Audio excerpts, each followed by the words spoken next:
asked, what's the point in... Keep reading till I'm done helping Nana bike ride, okay? Sit up straight now for your eyes.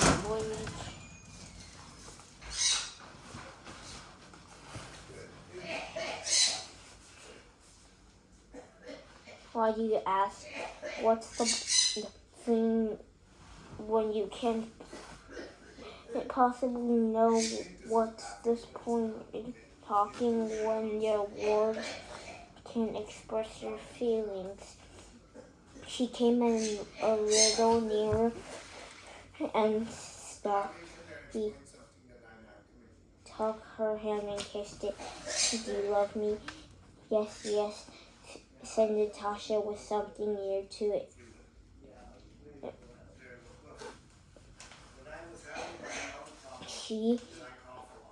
Until she bursted into sobs. No, she gave a deep sigh, then another, then the sobs came faster and faster until she bursted into sobs. What is it? Is there anything wrong? No, I'm happy. Smiling, she answered, smiling through her tears.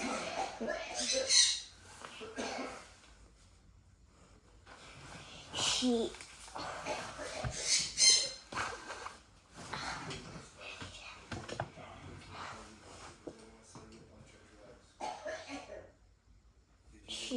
went closer and thought for a second,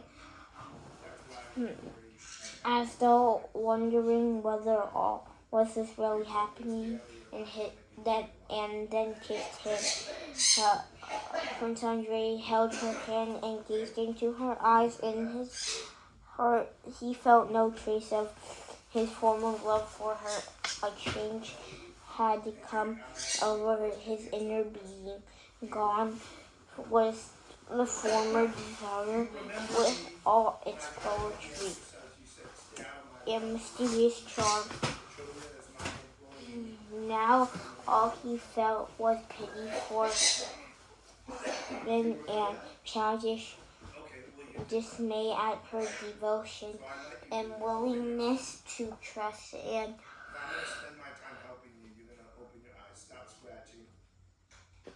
the heart-sweet taste of duty that must bind him to her forever. This new feeling may have been less glorious and potential, but it was stronger and more serious than before.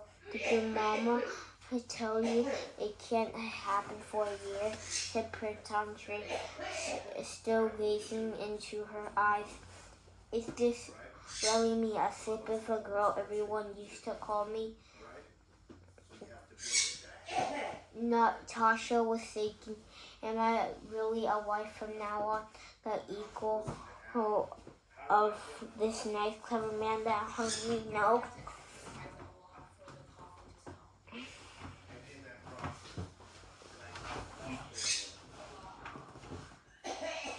Is it really someone that my father looks up to? Is it really true? Is it really true that I can't go on treating life like a joke?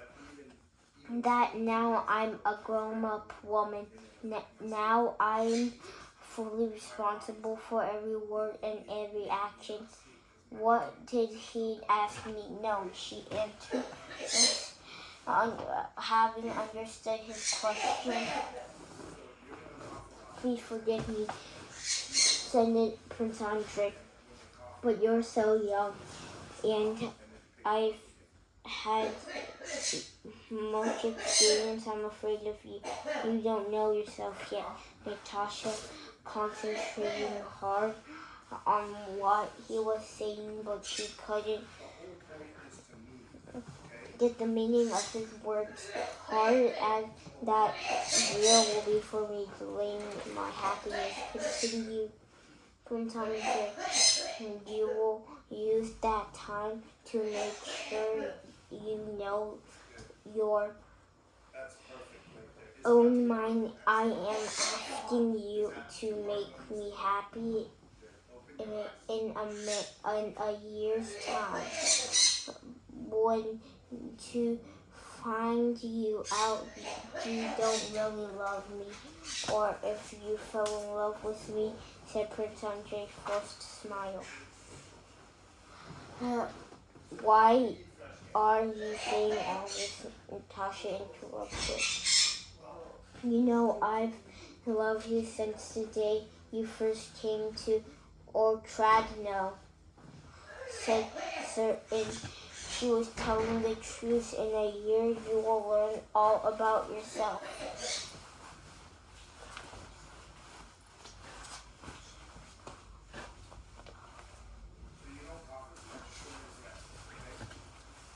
A whole year, Natasha bursted out into tears, realizing for the first time that year's time, but you are free, asking him to make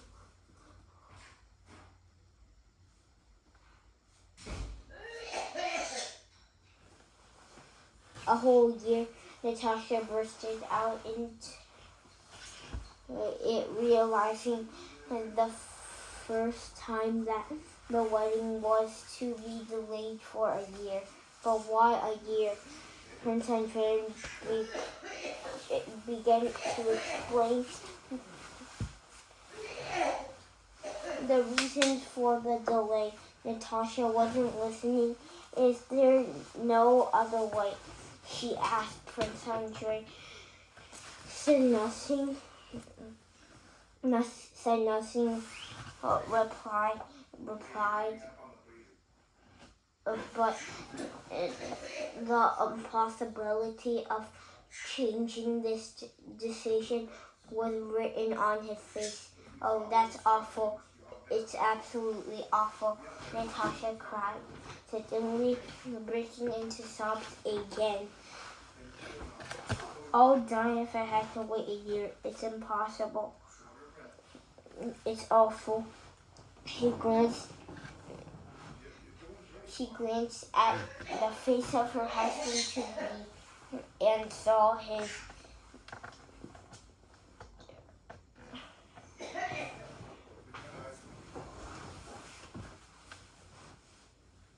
look of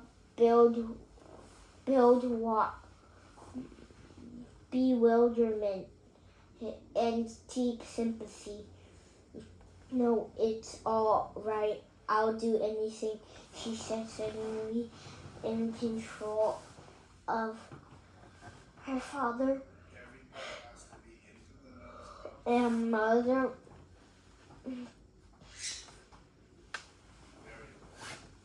Came in and gave the engaged couple their blessing. From that day on, Prince Andrei visited the Rostovs as Natasha's fiancé. There were no celebrations and no announcement was made of Natasha's engagement.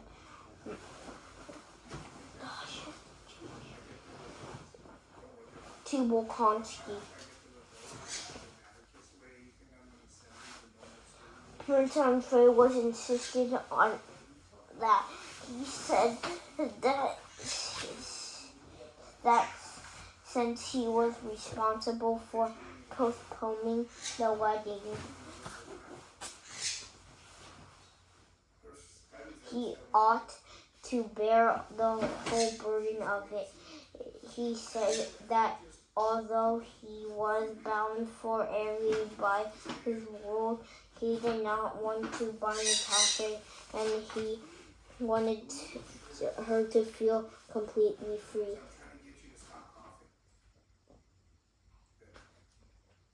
If in 6 months' time he felt the didn't love for him, she would have a perfect right to refuse.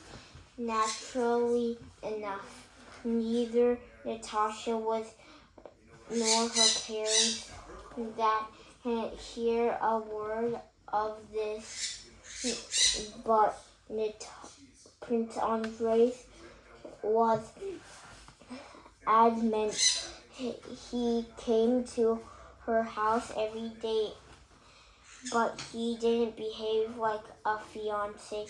He addressed her formally and kissed between Prince Andre and Natasha as changed completely into a new kind of uncomplicated clonesis.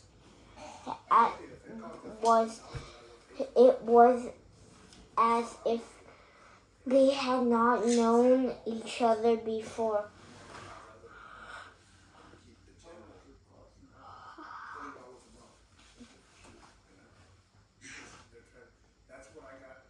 Both of them loved to recall they had treated one another when there was nothing between them.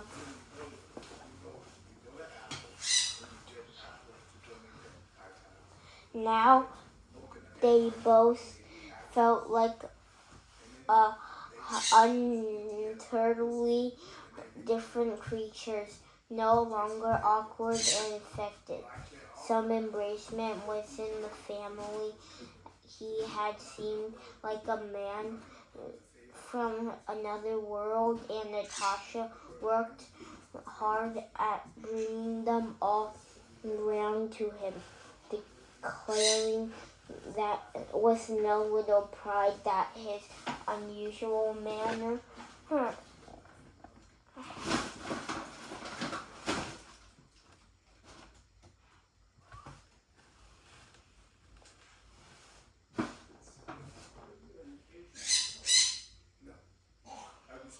was also he was just like everybody else deep down. She wasn't scared of him, and nobody else need be.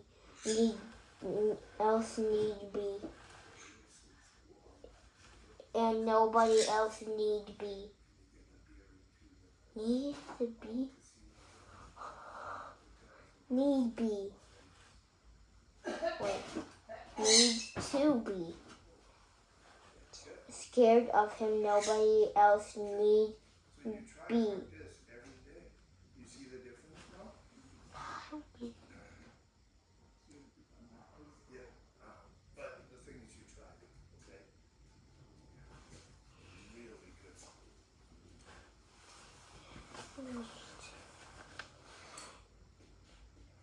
Pick your knees up, okay? When I'm holding you, pick your knees up. Walk with more balance.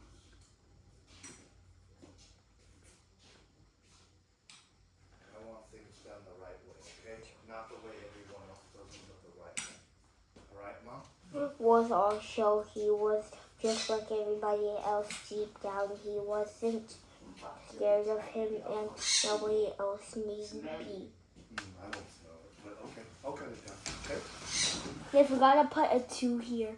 Huh? Like T-O. What? It just says need be. Yeah. Okay. But it needs to say need to be. No, need be is another way of saying it. Oh. Yeah. Okay. Oh, Yeah. Okay, get your slipper on right. It's not on. I'll cut them down, Mom. The purple things, Mom? You want me to cut the purple things off? It took only a Okay, few I'll do that days right now. for the rest of the family to get used to seeing him. Any awkwardness soon disappeared, and they went back to their old way of living with him. Now accommodated to it, he could talk to the Count about estate management, to the Countess and Natasha about clothes, and to Sonia about albums, and embroidery.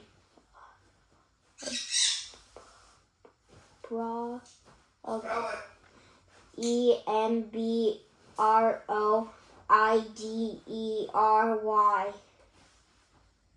Spell it again.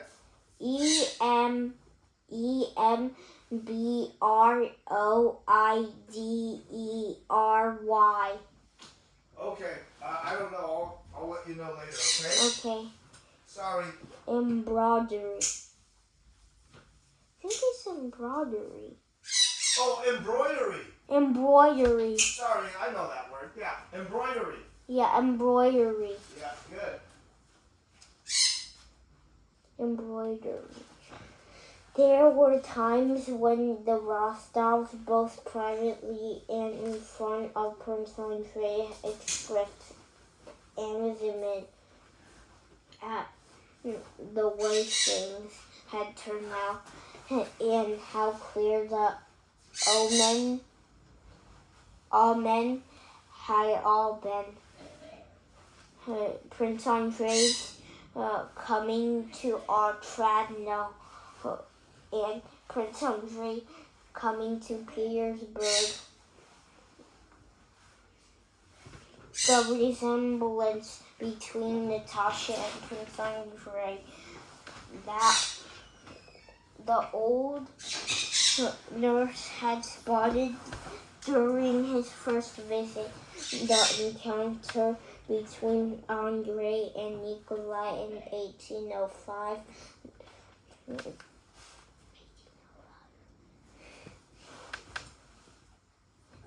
and many other arduous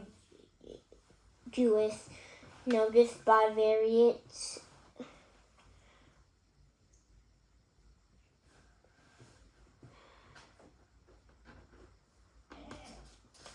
family members, foreshadowing what was to come.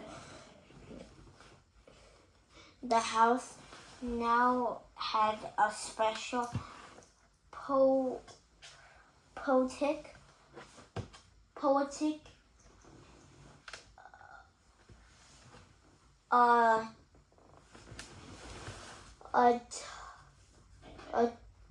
atmosphere.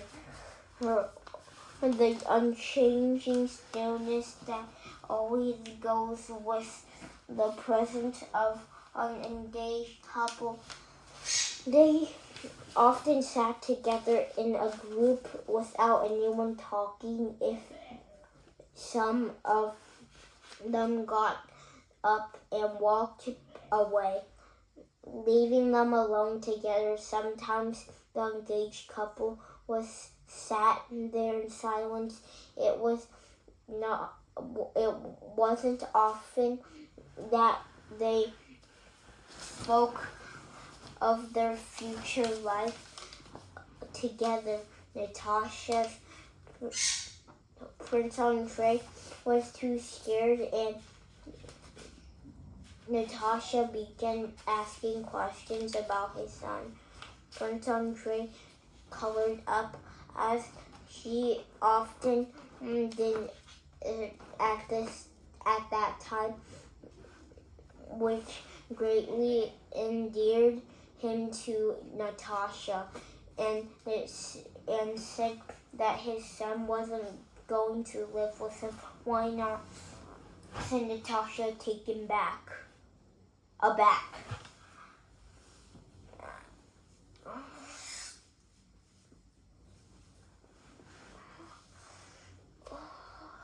Oh, I can't take him away from his grandfather anyway.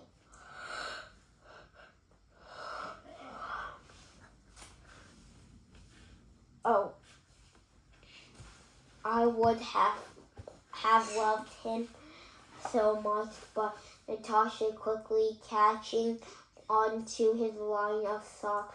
But I can see you don't want either to us to be blamed for anything. The old count sometimes came to Prince Andrei, kissed him, and asked his advice about Petya's education or Nikolai's career. The old countess sighed as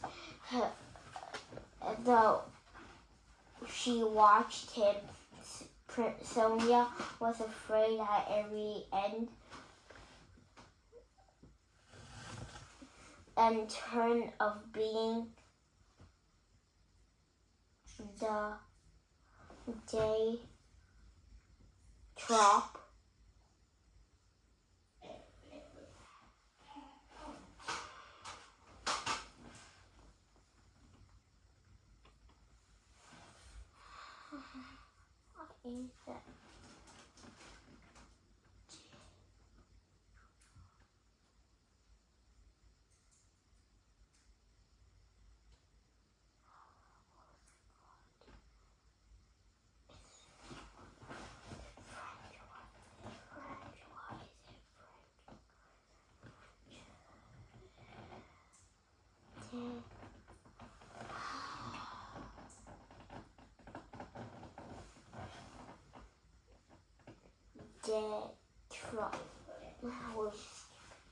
And was always trying to find excuses for leaving them alone,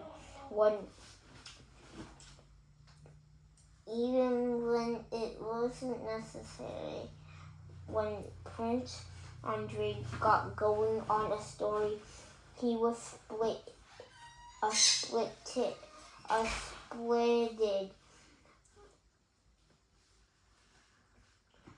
mixture of joy and dread that he kept.